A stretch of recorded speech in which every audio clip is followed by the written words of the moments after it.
Hello everyone and welcome back to my channel. This is another little book review for a fairly slim book. So it's just taken me like absolutely ages to get the camera to balance on a pile of books to be able to work properly, and I'm still kind of not in frame, whatever. Anyway, so this book was bought for me by a boyfriend for Christmas. So he got me this one, Assembly, and then he also got me this other one, The Underground Railroad by Colson Whitehead, which I've not read yet, and that's about the Underground Railroad, as you can probably imagine, in Georgia, where slaves were trying to escape from slavery. But I haven't read the book, so I don't really know what the book is specifically about. But I read Assembly, which also looks at race and gender in modern Britain. It's written by Natasha Brown. And it's a really good book. It's basically mostly, well, it's all just an internal monologue of our protagonist, who I don't know is actually given a name.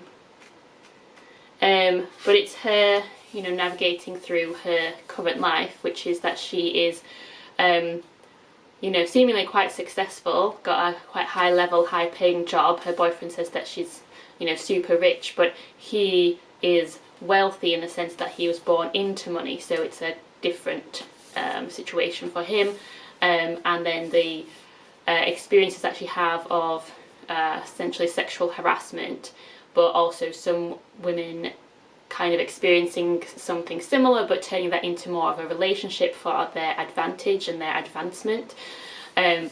But the fact that for her she is getting comments from her co-workers that life is a lot easier for her because her boss or manager, whoever it is, has sort of taken a liking to her, whereas she's just having to deal with that on a day-to-day basis.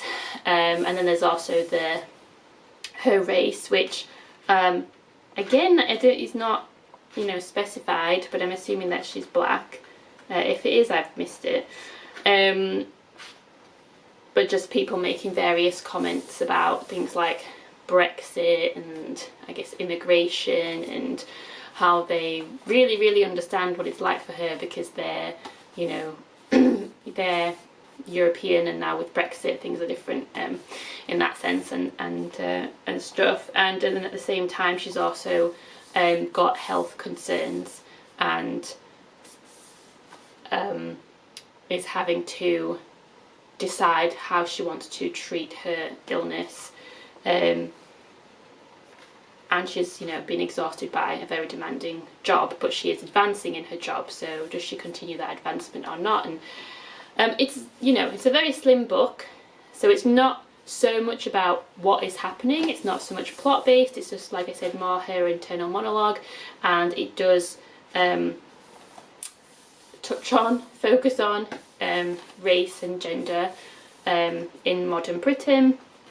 There's an interesting bit actually that I kind of thought was interesting about, so there was a real tweet by, is it the Treasury, the British Treasury or something, which was saying that, like, did you know that your taxes helped end slavery?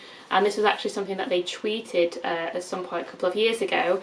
It went down quite badly because those taxes were actually used because the British government, when slavery was abolished, used money to pay the slave owners or former slave owners for their like loss of property, to smooth things over with them. But obviously that's just quite offensive and horrible to think about now. And so that then created, I guess, a debt that we've been paying off, and so our tax money has been going to pay a debt which went to former slave owners to compensate them for their lost property, which was actual human beings that they had been owning and abusing. And so I can't remember where it is in the book, but, you know, she just makes that point, I guess, and it's quite interesting to think that, you know, a black person in Britain today could have been paying their taxes to pay money that went to you know, people that may have legally owned and abused their ancestors, and, you know, not going that far back in history. So yeah, the tweet didn't go down very well, I seem to think, with the Treasury tweet. Probably just confused most people. What are you talking about? Oh, my tax is doing that. So yeah, that was quite interesting, just like the way that she kind of put it in the book. But yeah, I recommend this book. It was really good, and it's quite short. I do like a short book. It's 100 pages long exactly, so that's quite a nice round number. I recommend. Let me know in the comments if you've read it, and if you've liked it, and subscribe for more videos.